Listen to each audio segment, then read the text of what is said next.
महाराष्ट्राच्या एका सुंदर गावात जिथे हिरवीगार शेतं होती आणि पक्षी गाणी गात होते, तिथे आरव आणि प्रिशा नावाचे दोन मित्र राहायचे.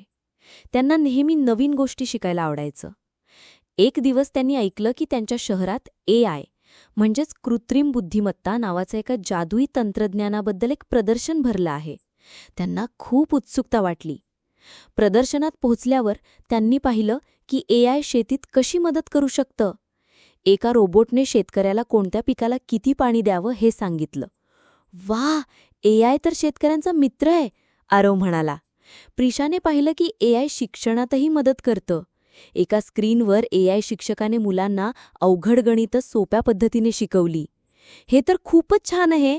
आता अभ्यास आणखी सोपा होईल," प्रिशा आनंदाने म्हणालाय. पुढे गेल्यावर त्यांनी पाहिलं की AI शहरांना स्मार्ट बनवतं.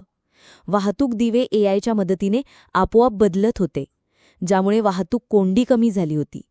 कचरा व्यवस्थापन प्रणालीही AIने अधिक कार्यक्षम बनवली होती.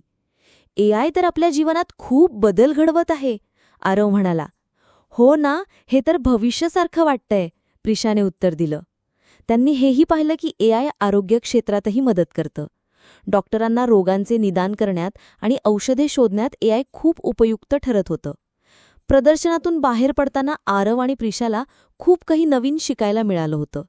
त्यांना समजलं की AI हे फक्त एक तंत्रज्ञान नाही, तर ते महाराष्ट्राच्या विकासासाठी एक महत्त्वाचं साधन आहे. त्यांनी ठरवलं की तेही AI शिकतील आणि महाराष्ट्राला आणखी स्मार्ट बनवण्यासाठी मदत करतील. कारण AIच्या मदतीने महाराष्ट्र नक्कीच प्रगती करेल.